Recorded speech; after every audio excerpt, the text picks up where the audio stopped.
Combien vaut l'amour d'un fils? Cette question me taraudait tandis que je regardais le notaire tamponner les documents devant moi. J'ai vécu 70 ans et je n'aurais jamais imaginé que je serais ici, barrant le nom de mon fils unique de mon testament, les larmes coulant sur mon visage ridé. Je m'appelle Margot Dubois. Je suis née et j'ai grandi à Lyon, mais Paris est ma maison depuis plus de 4 décennies. C'est ici que j'ai élevé mon fils Étienne après le décès prématuré de mon mari François. J'ai dédié mon existence à ce garçon aux yeux curieux qui m'a appelé un jour « maman » avec tant d'amour que mon cœur avait l'impression de ne plus rentrer dans ma poitrine. Il fait froid au bureau d'état civil, non seulement à cause de la température, mais aussi à cause du poids de la décision que je viens de prendre. Les murs beiges délavés témoignent chaque jour en silence d'histoires comme la mienne, des histoires de famille, d'amour, de trahison. L'homme en face de moi, Monsieur Lefebvre, me regarde avec un mélange de pitié et de malaise professionnel. « Madame Dubois, êtes-vous absolument sûre de cette décision ?» demande-t-il en ajustant ses lunettes sur son nez pointu. Je sens mes yeux pleurer à nouveau, mais j'avale la boule dans ma gorge. « Oui, monsieur. J'en suis sûre. » Les mots sortent de ma bouche comme des pierres. Comment en sommes-nous arrivés à ce point? Comment ce garçon que je berçais dans mes nuits d'insomnie, que je nourrissais de la sueur de mon travail de couturière dans la prestigieuse rue du Faubourg Saint-Honoré, aurait-il pu prononcer ces mots qui me brûlent encore les oreilles comme un fer chaud? Tu es un fardeau, maman. Un fardeau que je ne peux plus porter. C'était un après-midi d'automne, alors que les feuilles tombaient lentement des arbres du jardin du Luxembourg, notre lieu de promenade préféré le dimanche quand il était petit. J'étais tombée chez moi 2 jours auparavant. Rien de grave, juste la fragilité de la vieillesse qui se manifeste dans mes genoux fatigués. J'ai appelé Étienne, non pas pour demander de l'aide, mais juste pour entendre sa voix, pour sentir que je n'étais pas tout à fait seule dans l'appartement qui résonnait autrefois de son rire d'enfant. Il est venu, oui, mais avec l'expression lourde d'un homme qui s'acquitte d'une obligation non désirée. Il était assis sur le canapé usé du salon, regardant constamment la montre coûteuse à son poignet, un cadeau que je lui ai offert lorsqu'il a terminé ses études en administration à la prestigieuse école des hautes études commerciales. « Maman, il faut qu'on parle », dit-il après avoir rejeté la tisane que je lui ai offerte en lui serrant la main. Claire et moi envisageons de déménager à Bordeaux. L'entreprise y a ouvert une succursale et m'a proposé une promotion. Comme c'est merveilleux, mon chéri, répondis-je avec une joie sincère, ignorant la douleur qui commençait déjà à se former dans ma poitrine. Vous méritez tout le succès du monde. C'est alors qu'il m'a dit, sans me regarder dans les yeux, le problème, c'est toi, maman. Tu vieillis, tu es plus dépendante. Comment pouvons-nous changer sachant que tu es là, seule, à tomber dans la maison? Tu es devenu un fardeau. Un fardeau. 70 années de vie réduites à un fardeau. Toutes les nuits blanches, tous les sacrifices, toutes les économies dépensées pour son éducation, tous les baisers sur ses genoux meurtris, toutes les histoires racontées à la lueur des bougies pendant les coupures de courant, tout cela était désormais un fardeau. Je n'ai pas répondu immédiatement. Le silence remplit la pièce comme un épais brouillard tandis que je digérais ce mot qui semblait avoir été spécialement conçu pour percer le cœur de ma mère.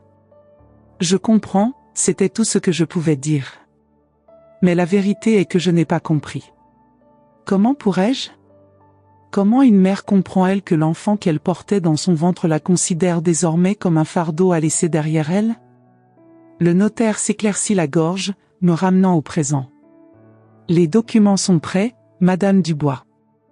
Votre fils, Étienne Dubois, est officiellement radié de votre testament.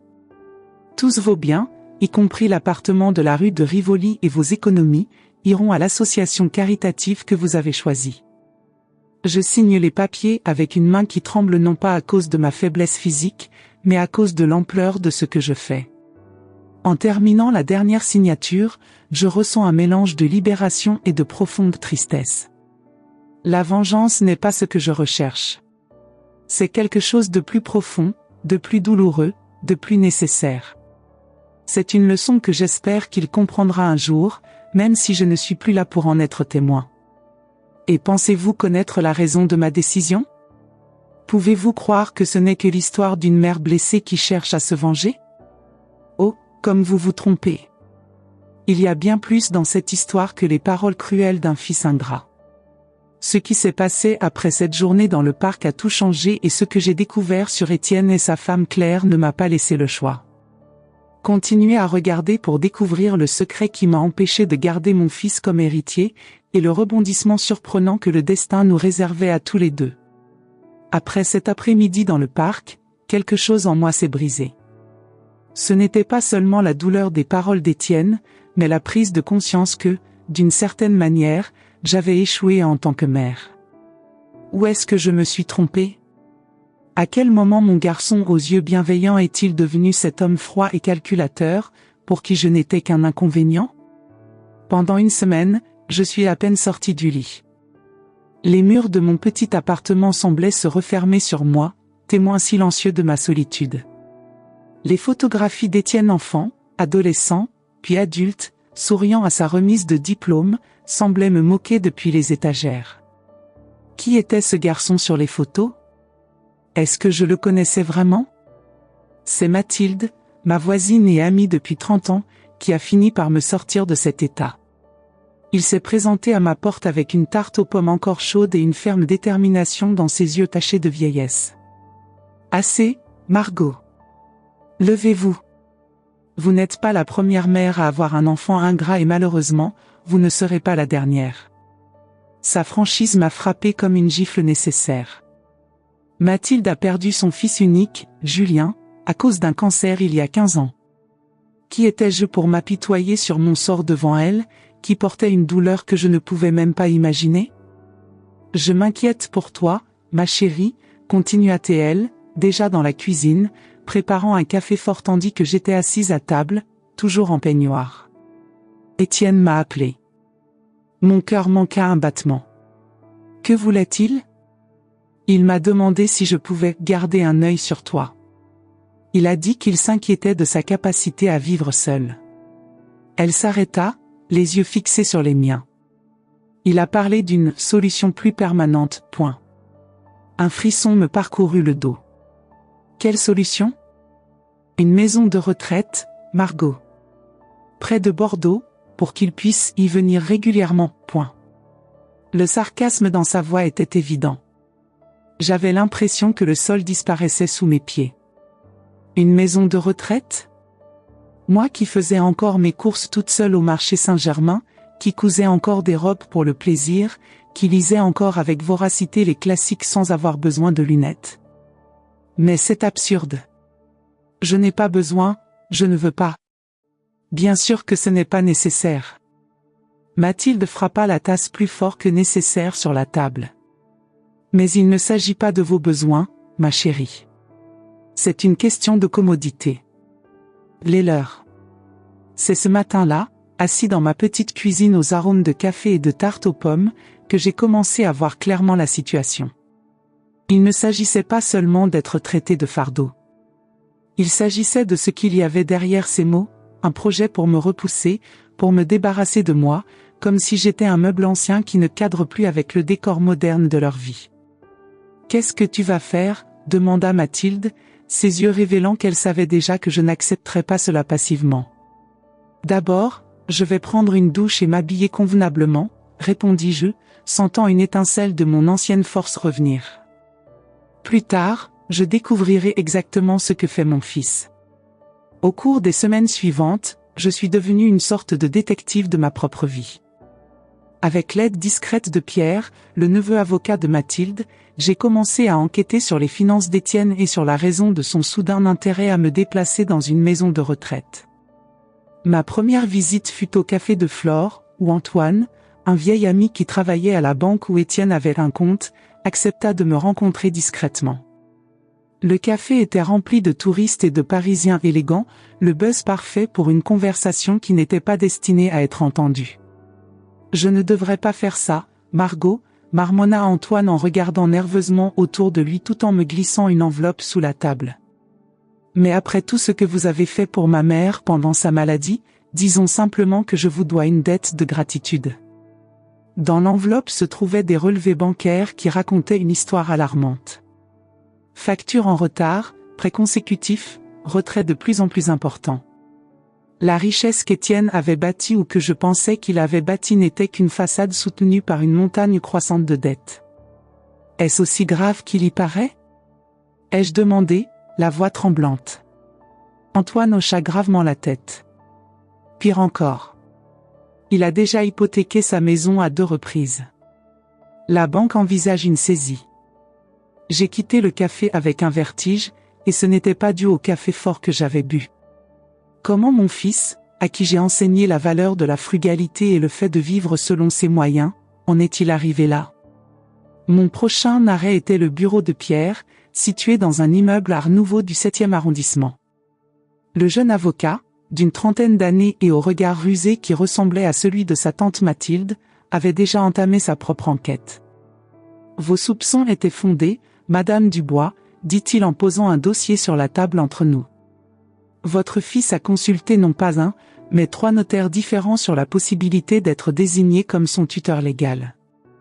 Tuteur légal? Mais ça voudrait dire... Cela signifierait qu'il aurait un contrôle total sur ses actifs, ses finances, ses décisions médicales, tout. Pierre ajusta ses lunettes, un geste qui me rappela le notaire chez qui cette histoire avait commencé. Heureusement, aucun d'entre eux n'a semblé réceptif à l'idée, étant donné qu'on est clairement capable de prendre soin de soi et de prendre ses propres décisions. Un mélange de soulagement et d'horreur m'envahit. Mais va-t-il continuer à essayer? C'est probable. Surtout compte tenu de votre situation financière. Pierre hésita, comme s'il décidait de tout ce qu'il allait révéler. Madame Dubois, il y a autre chose que j'ai découvert. À propos de la promotion à Bordeaux. Et elle? Il n'y en a pas. Du moins, pas comme il vous l'a décrit. Il est muté, oui, mais c'est pratiquement une rétrogradation. Un dernier recours avant un licenciement complet. Chaque nouvelle révélation était comme un coup dur, me coupant le souffle. Le fils que je pensais connaître, dont je croyais pouvoir suivre la vie même à distance, m'était pratiquement étranger. La semaine suivante, j'ai décidé de franchir une étape encore plus audacieuse. Avec l'aide de Mathilde, j'ai visité l'EHPAD de Bordeaux dont Étienne m'avait parlé. C'était un endroit assez agréable, avec des jardins bien entretenus et un personnel souriant, mais il y avait quelque chose d'étrangement institutionnel dans ces murs pâles et ces longs couloirs. Ce n'était pas une maison. C'était une installation. Nous sommes très excités à l'idée d'accueillir votre mère, Monsieur Dubois, a déclaré la réalisatrice, une femme d'âge moyen au sourire qui n'atteignait pas ses yeux. Nous comprenons qu'elle aura besoin de soins particuliers, compte tenu de son état. Je restais figé dans le couloir, hors de vue, à écouter la conversation entre mon fils et cette femme qui discutait de mon avenir comme si j'étais déjà incapable d'avoir une opinion. Oui, malheureusement, elle est de plus en plus confuse, entendis-je Étienne dire d'une voix pleine d'inquiétude dont je savais maintenant qu'elle était fausse. Parfois, il ne reconnaît même pas ses propres petits-enfants. Mes petits-enfants? Mais Étienne et Claire n'ont pas eu d'enfants. Le mensonge était si flagrant, si complet, que j'ai dû me couvrir la bouche pour ne pas laisser échapper un son d'indignation. Cela doit être très difficile pour vous tous, a commenté le réalisateur avec une fausse sympathie. Heureusement, nous disposons d'excellents spécialistes de la démence et des troubles cognitifs. Votre mère sera entre de bonnes mains. Folie? Déficience cognitive? La colère qui s'est accumulée dans ma poitrine m'a presque étouffé. Mais l'heure n'était pas aux affrontements. Il était temps de rassembler des informations. Sur le chemin du retour vers Paris, Mathilde a essayé de me consoler. C'est écœurant, je sais. Mais au moins, maintenant tu sais à quoi tu as affaire. J'ai regardé par la fenêtre du train, regardant le paysage bucolique de la France rurale défiler dans un flou. Oui, je sais. Mon fils fabrique des mensonges sur ma santé mentale pour m'engager dans une institution et prendre le contrôle de mon argent pour rembourser ses dettes. Et qu'est-ce que tu vas faire à ce sujet? Une froide détermination s'était installée dans mon cœur. Je protégerai ce qui m'appartient. Et je découvrirai quand exactement j'ai perdu mon fils à cause de la cupidité. Ma dernière étape de ce voyage de découverte fut le luxueux appartement d'Étienne et Claire dans le 16e arrondissement, une adresse qu'ils ne pouvaient, je le savais désormais, ne pas pouvoir se permettre. En utilisant la clé que j'avais encore en cas d'urgence, je suis entré alors que je savais qu'ils allaient tous les deux sortir. L'appartement était un témoignage d'opulence, des meubles design, des œuvres d'art coûteuses, une cuisine qui ressemblait à un magazine de décoration. Mais il y avait aussi des signes de désespoir, des lettres de relance empilées sur le bureau, des rappels de factures en souffrance, et même un avis d'expulsion à moitié caché sous un magazine. C'est dans le bureau d'Étienne que j'ai trouvé le coup de grâce, un plan financier détaillé, rédigé de sa propre main, démontrant comment la vente de mon appartement et l'accès à mes économies permettraient de résoudre ses problèmes les plus urgents. Un plan qui dépendait entièrement de ma déclaration d'incompétence et de la prise en main légale de mes finances. Je m'assis dans son fauteuil en cuir italien, tenant ce papier comme s'il s'agissait d'une chose vivante et dangereuse. La douleur était presque physique, comme si quelqu'un m'avait planté un couteau dans le cœur et le faisait tourner lentement. Comment en sommes-nous arrivés à ce point ? Comment mon fils, que j'ai élevé de manière honnête et fondée sur des principes, est-il devenu cet homme désespéré, prêt à détruire ma dignité pour maintenir sa façade de réussite? Il faisait déjà nuit quand je rentrais chez moi. Mathilde attendait dans mon appartement, inquiète de ma longue absence. « Tu as l'air épuisé », dit-elle en me guidant vers le canapé. « Que as-tu trouvé ?»« Tout », répondis-je simplement. « Et rien de ce que j'ai vu ne me donne de l'espoir. » Je lui ai parlé du plan détaillé, des mensonges qu'Étienne était prêt à raconter, de la vie d'apparence qu'il avait bâtie sur le dos d'une dette désastreuse. Je lui ai parlé de la maison de retraite, de la prétendue démence qu'il avait inventée pour moi. Mathilde écoutait en silence, ses yeux sages ne quittant pas mon visage. « Et maintenant ?» demanda-t-elle finalement. « Vas-tu le confronter ?» « Oui, répondis-je, étonnamment calme. Mais d'abord, je vais voir le notaire. Il est temps de protéger ce que j'ai construit au prix de tant de sacrifices. » Le lendemain matin, j'ai pris rendez-vous avec Monsieur Lefebvre, le même notaire qui apparaît au début de ce récit. J'ai expliqué ma situation et mes envies. « Voulez-vous déshériter complètement votre fils ?» demanda-t-il, visiblement surpris. « C'est une décision très grave, Madame Dubois. »« J'en suis conscient, répondis-je d'une voix ferme. Mais j'ai plus qu'assez de raisons, comme je te l'ai expliqué. Pourtant, d'après mon expérience, les décisions prises dans des moments de profonde blessure sont souvent regrettées plus tard. » Ces paroles ont touché quelque chose en moi. Est-ce que ce que j'ai ressenti a été blessé? Oui, en partie. Mais il y avait aussi de la désillusion, de la colère et un profond sentiment de trahison. Et pourtant, avez-vous des enfants, Monsieur Lefebvre? J'ai demandé. 2, répondit-il, un bref sourire adoucissant son visage habituellement sévère. Alors tu sais que peu importe ce qu'ils font, une partie de nous les verra toujours comme ces petits-enfants que nous tenions autrefois dans nos bras, n'est-ce pas? Il hocha la tête, comprenant. Il existe peut-être une troisième option, dit-il après quelques instants de réflexion. Quelque chose qui protège vos actifs, envoie un message clair, mais laisse toujours la porte ouverte à la réconciliation, si c'est quelque chose que vous pensez possible. Lorsque j'ai quitté l'étude du notaire 2 heures plus tard, je me sentais à la fois épuisé et revigoré. Le plan était en marche. Maintenant, il était temps de confronter mon fils. Sur le chemin du retour, je me suis arrêté au pont des Arts, le célèbre pont des Écluses d'Amour. Il y a des années, quand Étienne était adolescent, nous y avions posé notre propre cadenas non pas en tant qu'amant, mais en tant que mère et fils, une promesse d'amour inconditionnel à travers toutes les tempêtes de la vie. Les cadenas d'origine avaient déjà été retirés par les autorités municipales, préoccupées par le poids supplémentaire sur la structure du pont. Mais le souvenir est resté, aussi vif que le jour où nous étions là, riant et jurant que je croyais indestructible. Un jour tu auras des enfants, Étienne, avais-je dit en ce jour lointain, et alors tu comprendras ce que signifie aimer quelqu'un plus que soi. Je crois que je comprends maintenant, maman, avait-il répondu, ses 17 ans remplis d'un sérieux prématuré. C'est ce que je ressens pour toi. Je ferai n'importe quoi pour te protéger. L'ironie de ce souvenir me coupe maintenant comme du verre.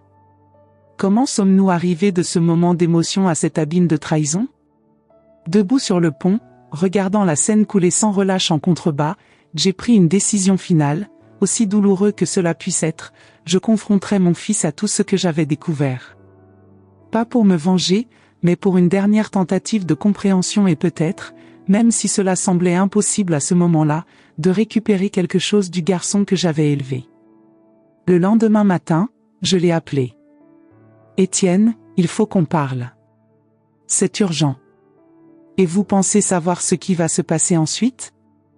Que ce n'est qu'une histoire de trahison et de vengeance. Il y a plus de niveaux dans ce drame familial qu'il n'y paraît à première vue. La confrontation à venir révélera non seulement la vérité sur Étienne, mais aussi un secret que j'ai gardé toute ma vie. Continuez à regarder pour être témoin du moment où la mère et le fils seront enfin confrontés à la vérité qu'ils ont tous deux essayé de cacher. J'ai choisi le café Les Deux Magots pour notre rencontre. Une place publique, pleine de touristes et de Parisiens sophistiqués, où Étienne n'oserait pas faire une scène. Un endroit qui contenait des souvenirs. Je l'y emmenait le dimanche, quand il était petit, pour boire du chocolat chaud et regarder les gens passer. Je suis arrivé le premier, délibérément. J'ai choisi une table dans le coin, avec vue sur la place Saint-Germain-des-Prés et la vieille église en fond. La journée était d'une beauté exceptionnelle pour un automne parisien. Le ciel était d'un bleu intense, les feuilles dorées dansaient sous la douce brise. Quand Étienne est entré dans le café, j'ai immédiatement remarqué à quel point il avait l'air fatigué. Il y avait de profonds cernes sous ses yeux et sa posture normalement impeccable montrait des signes de défaite.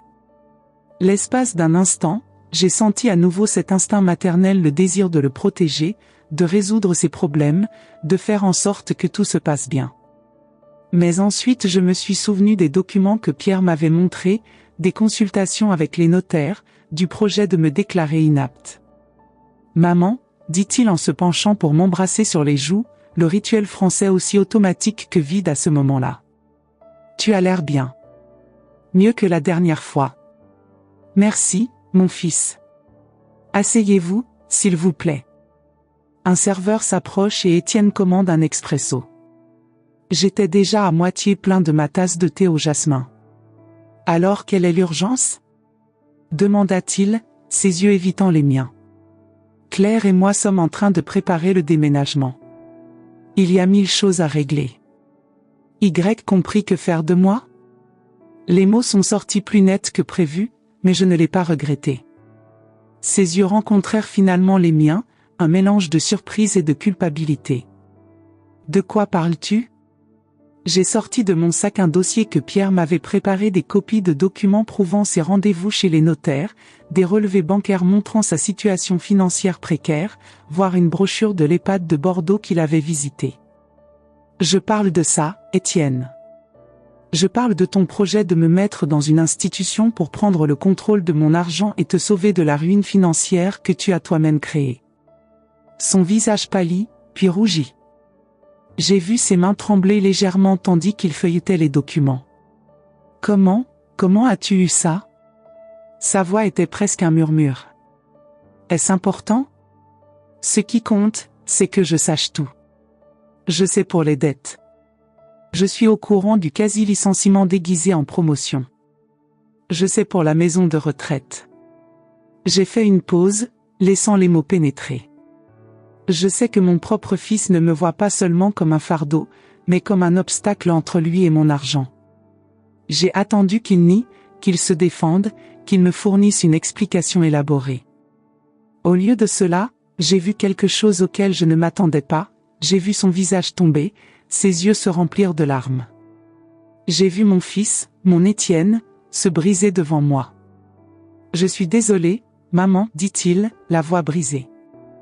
Je ne sais pas comment nous en sommes arrivés à ce point. Je ne sais pas comment je suis devenu ça. » Pendant un moment, je suis resté sans voix. C'était la dernière réaction à laquelle je m'attendais. « L'argent ?» continua-t-il en s'essuyant discrètement les yeux avec une serviette. « Ça a commencé avec des petits luxes que je ne pouvais pas me permettre. Puis sont arrivés les emprunts, les dettes qui s'accumulent, les mensonges à clair sur notre situation. L'appartement qu'on ne pouvait pas se permettre, la voiture qui était bien au-dessus de nos moyens. Tout pour conserver une apparence, pour simuler une réussite que je n'ai jamais vraiment obtenue. J'ai regardé mon fils vraiment regarder et j'ai vu quelque chose que j'avais ignoré pendant des années, une profonde insécurité, une peur constante de ne pas être assez, de décevoir. Pourquoi, Étienne? Pourquoi ce besoin de paraître? Il eut un rire amer et sans humour. Tu demandes vraiment pourquoi, maman? Toi, qui as grandi dans une famille simple à Lyon et qui s'est taillé une place parmi les plus grandes couturières de Paris? Toi, qui as élevé seul un fils après la mort de père, sans jamais accepter l'aide de qui que ce soit? Toi, qui m'as toujours dit que je pouvais être n'importe quoi, tout réaliser, si je travaillais assez dur? J'avais l'impression d'avoir été giflé. Était-ce ce que mon fils voyait en moi? Une attente impossible à satisfaire? Une norme inaccessible? Je voulais seulement le meilleur pour toi, murmurai-je, me sentant soudain perdu. Et je voulais juste que tu sois fier de moi, répondit-il, sa voix à peine audible dans l'agitation du café. Nous restâmes silencieux un long moment, chacun absorbant les révélations de l'autre. Le serveur apporta le café d'Étienne, mais il resta intact, refroidissant entre nous. « Qu'est-ce que tu vas faire maintenant ?» demanda-t-il finalement. « Que sais-tu » J'ai pris une profonde inspiration. C'était le moment de vérité. Je l'ai déjà fait, Étienne. J'étais chez le notaire ce matin. J'ai modifié mon testament. Je vis à nouveau son visage pâlir, mais cette fois il n'y eut pas de surprise, seulement de la résignation. Je vois, dit-il en hochant lentement la tête. Assez juste. Plus que juste, en fait. Non, répondis-je, tu ne comprends pas. J'ai sorti un autre document de mon sac, celui-ci, nouvellement signé ce matin-là. Je l'ai poussé à travers la table vers lui. Qu'est-ce que c'est? Demanda-t-il, confus. Leïa. En serrant la main, il ouvrit le document. J'ai vu ses yeux parcourir les lignes, la confusion sur son visage grandissant à chaque paragraphe. Maman, c'est un accord de prêt, ai-je ajouté. Je vous prête suffisamment d'argent pour rembourser vos dettes et recommencer. Avec des conditions de paiement claires, des intérêts équitables et une clause spécifique. Quelle clause? Demanda-t-il, toujours abasourdi. Que tu suives une thérapie, Étienne. Que tu cherches de l'aide pour comprendre pourquoi tu as ressenti le besoin de construire cette façade, ce château de cartes qui s'est effondré sur toi.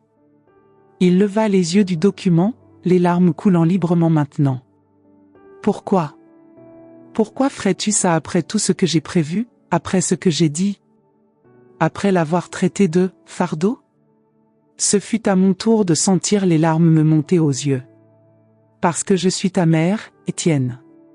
Et cela signifie que je t'aime même si tu ne le mérites pas. Cela signifie que je vois au-delà de tes erreurs et que je vois l'homme que je sais que tu peux être.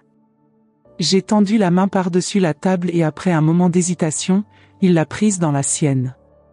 Ses mains, autrefois suffisamment petites pour se perdre dans les miennes, s'enroulaient maintenant doucement autour de mes doigts ridés. Tu as raison sur une chose, continuai-je. J'ai toujours attendu beaucoup de toi. Peut-être trop. Je voulais tellement que tu aies des opportunités que je n'ai jamais eues, que peut-être j'ai oublié de te montrer que je t'aimerais, peu importe ce que tu accomplirais. Je ne mérite pas votre gentillesse, murmura-t-il. Aucun de nous ne mérite la gentillesse, mon chéri. C'est pour ça qu'on appelle ça de la gentillesse, pas de la dignité. Dans ce café historique, entouré de touristes prenant des photos et de Parisiens pressés, mère et fils ont commencé à reconstruire un pont qu'ils avaient tous deux, de différentes manières, contribué à détruire. Mais il restait encore une dernière révélation à faire. Un secret que j'ai porté tout au long de ma vie et que, j'ai réalisé à ce moment-là, qu'il était temps de le partager. Pensez-vous que vous connaissez cette histoire maintenant? Qu'il s'agit simplement de pardon et de réconciliation? Il reste une dernière pièce de ce puzzle qui va changer tout ce que vous pensiez comprendre sur moi, sur Étienne et sur le vrai sens de la famille. Une révélation si profonde qu'elle transformera non seulement notre relation, mais toute la compréhension de nos vies. Continuez à surveiller le dernier chapitre de cette histoire, où le secret gardé pendant 70 ans sera enfin révélé. Une semaine après notre rencontre au café, j'ai invité Étienne à dîner dans mon appartement. Il accepta volontiers, sans la réticence qui était devenue caractéristique de ses visites ces dernières années. J'ai préparé la bouillabaisse, son plat préféré depuis son enfance. L'appartement était rempli de l'arôme réconfortant du safran, des herbes provençales et des fruits de mer lorsque la sonnette retentit à cette heure précise. Étienne est arrivé avec un bouquet de pivoine, mes fleurs préférées, et une bouteille de chablis. Il y avait en lui une légèreté que je n'avais pas vue depuis des années, comme si un poids avait été enlevé de ses épaules. L'argent que je lui ai prêté avait déjà servi à négocier avec ses créanciers les plus pressants, et il m'a dit qu'il avait eu sa première séance de thérapie. C'est bizarre, dit-il en m'aidant à mettre la table, un rituel que nous faisions ensemble quand il était plus jeune. Parler à un étranger de choses que je n'ai jamais pu dire, même à moi-même. Les vérités les plus dures sont celles que nous gardons même pour nous-mêmes, répondis-je en pensant à ce que j'allais révéler. Nous avons dîné tranquillement, discutant de choses légères, des souvenirs heureux de son enfance, des histoires drôles de mes années de couturière, des observations sur la façon dont Paris avait changé et était resté le même au fil des décennies. Ce n'est que lorsque nous avons servi le café, assis côte à côte sur le canapé usé du salon, que j'ai trouvé le courage de faire ce que j'avais à faire. Étienne, il y a quelque chose que je dois te dire. Quelque chose que j'aurais dû te dire il y a longtemps. Il a dû sentir la gravité de ma voix, car il a posé sa tasse sur la table et s'est tourné vers moi avec toute son attention. Qu'est-ce qui ne va pas, maman ? Je me levai, me dirigeai vers le vieux coffre en chêne où je gardais mes trésors les plus précieux et en sortis une petite boîte en bois sculpté. Je suis retourné au canapé et je l'ai placé entre nous. Qu'est-ce que c'est ? Demanda-t-il, curieux. La vérité, répondis-je simplement en ouvrant la boîte. À l'intérieur se trouvait une vieille photographie sépia, des lettres jaunies par le temps et un petit médaillon en argent. J'ai pris la photo et je la lui ai tendue. Sur l'image, une jeune femme qu'il a reconnue comme étant moi, âgée d'une vingtaine d'années, se tenait à côté d'un homme en uniforme militaire. Ce n'était pas ton père, François. Qui est cet homme ? Demanda Étienne, la confusion évidente sur son visage. J'ai pris une profonde inspiration, me préparant aux mots que j'avais répétés tant de fois dans mon esprit mais que je n'avais jamais eu le courage de prononcer. Il s'appelait Robert Lemaire. Un soldat américain stationné en France après la guerre. Nous sommes tombés amoureux quand j'avais à peine 19 ans. Je m'arrêtai, rassemblant mon courage. C'est ton père biologique, Étienne. J'ai vu le choc se propager sur le visage de mon fils comme une vague. Il a regardé la photo vers moi, puis de nouveau vers la photo. Mais, papa, François est l'homme qui t'a élevé, qui t'a aimé comme sien dès le premier jour. Il m'a épousée sachant que j'étais enceinte d'un autre homme. Il a choisi d'être ton père de toutes les manières qui comptent vraiment. Étienne a soigneusement placé la photographie sur le canapé entre nous. Pourquoi tu me dis ça maintenant ? C'était une question légitime, que je m'étais posée à plusieurs reprises avant de décider de révéler ou non la vérité. Parce que nous réalisons, vous et moi, à quel point les secrets et les mensonges peuvent détruire. Parce que vous êtes en voyage pour découvrir qui vous êtes vraiment, sans les façades et les attentes. Et parce que vous méritez de connaître toute votre histoire, vos véritables racines. Il resta silencieux pendant un long moment, assimilant la révélation. Lorsqu'il parla enfin, sa voix était étonnamment calme. Que lui est-il arrivé ? À Robert ? J'ai sorti le petit paquet de lettres de la boîte. Il est retourné en Amérique à la fin de son service. Il a promis de m'envoyer un passage pour que nous puissions nous marier là-bas. Ce sont les lettres qu'il a envoyées. J'ai fait une pause, la vieille douleur refait surface. Puis ils ont arrêté de venir. 3 mois plus tard, j'ai reçu une lettre de sa mère. Robert était mort dans un accident de voiture. Et tu as découvert que tu étais enceinte.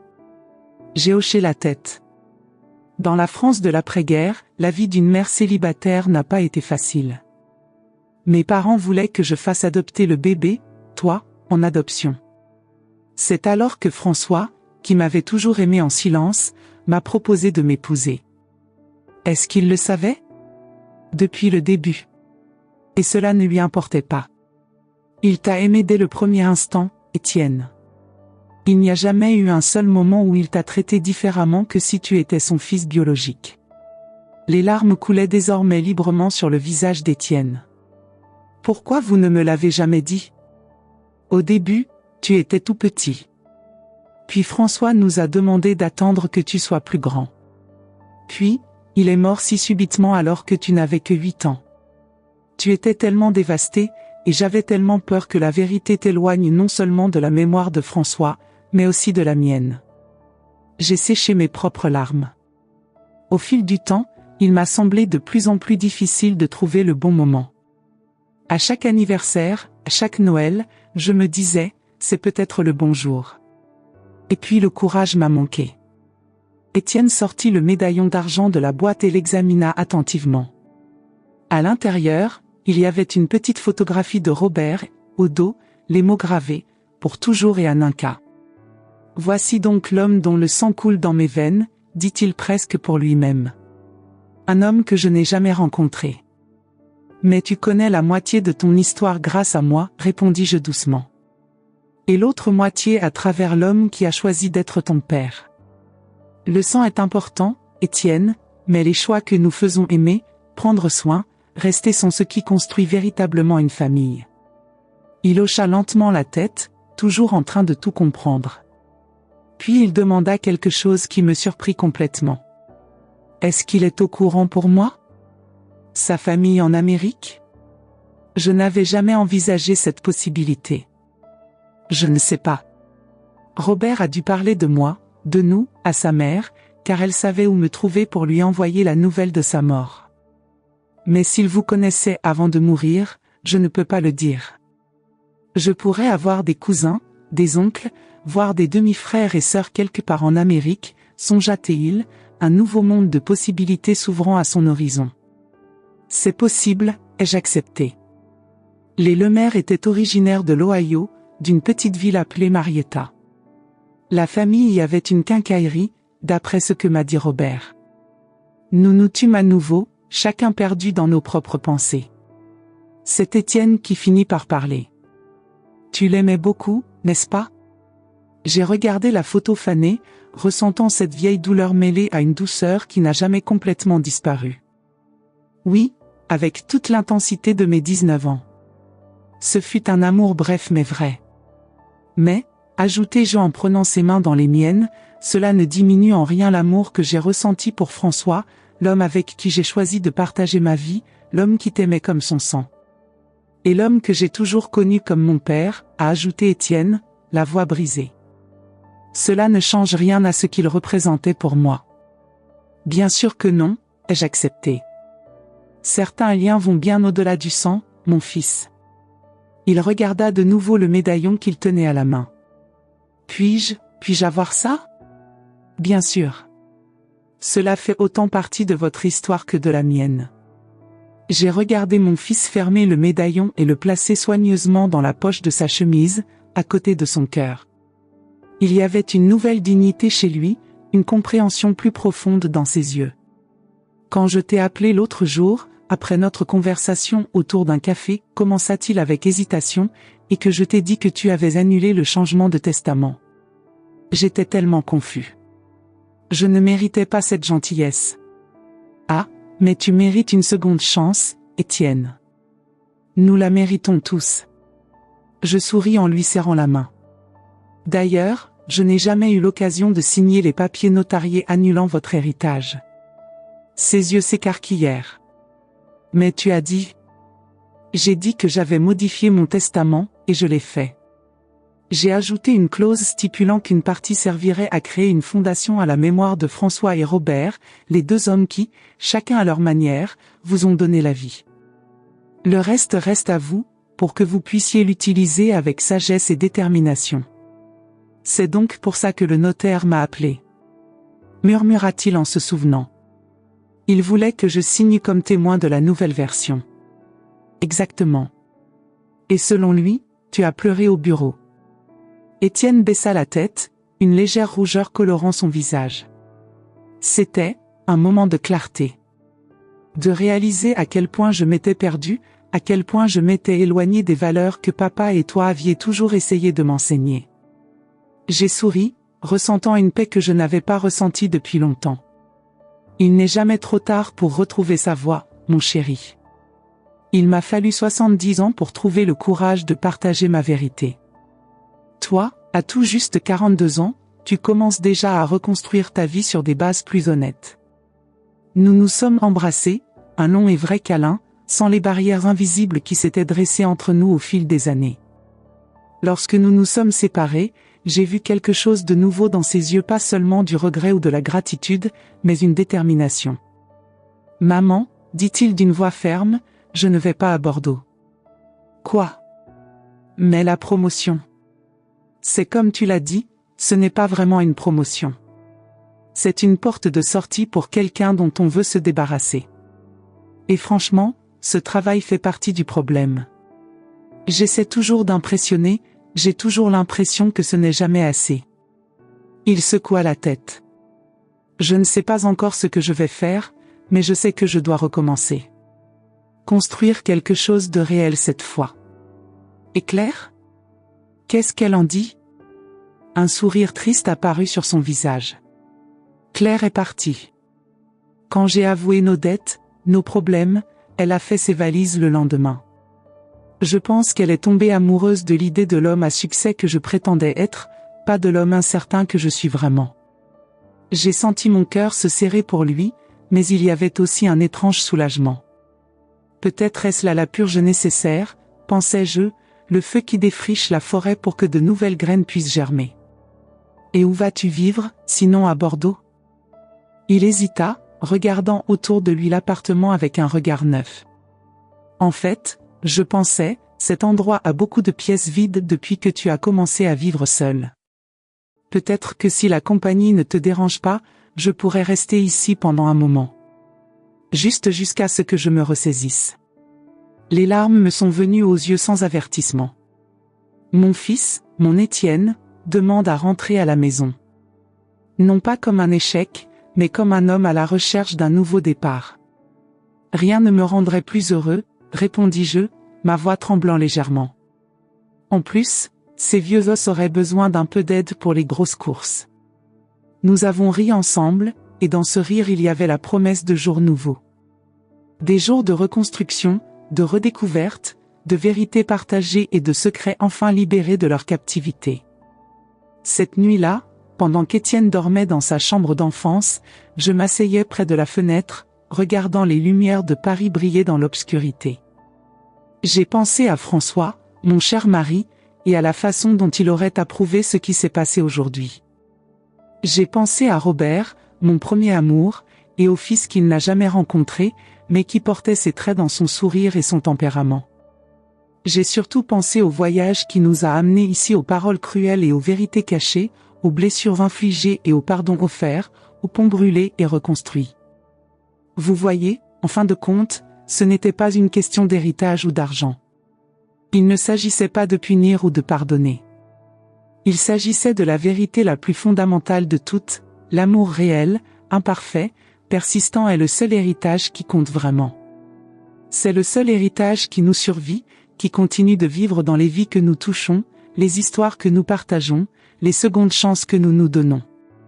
Et tandis que les lumières de Paris scintillaient comme des étoiles terrestres sous ma fenêtre, je souriais à l'idée qu'à 70 ans, j'avais encore des leçons à apprendre et des histoires à partager. Que je pouvais encore, face au défi le plus profond, trouver en moi la force de chercher non pas la vengeance, mais la vérité. Parce qu'en fin de compte, c'est ce que font les mères. Nous protégeons, nous enseignons, nous pardonnons. Et parfois, quand c'est le plus difficile, nous laissons partir nos enfants, pour découvrir que le véritable miracle se produit lorsqu'ils choisissent de revenir. À 70 ans, j'ai appris que les cicatrices les plus profondes peuvent devenir des ponts vers une nouvelle compréhension. Mon histoire avec Étienne ne s'arrête pas là. Comme toute relation entre mère et enfant, elle continue d'évoluer à chaque parole sincère échangée. Je veux savoir, qu'est-ce que ce voyage a éveillé en toi? Quels souvenirs, quelles réflexions se sont renforcées en suivant mon histoire? Vos commentaires sont comme des lettres qui arrivent à ma porte, chacune avec un morceau de sagesse que seules les années peuvent apporter. Abonnez-vous à cette chaîne. Pas pour moi, mais pour nous tous qui portons des histoires stockées dans des tiroirs depuis des décennies, en attendant le bon moment pour les partager. Chaque inscription est une promesse que nos expériences ne seront pas perdues dans le temps. Como disait Mo et M. Paris, les histoires sont les bijoux que nous léguons aux générations futures. À bientôt. Il y a bien plus à venir.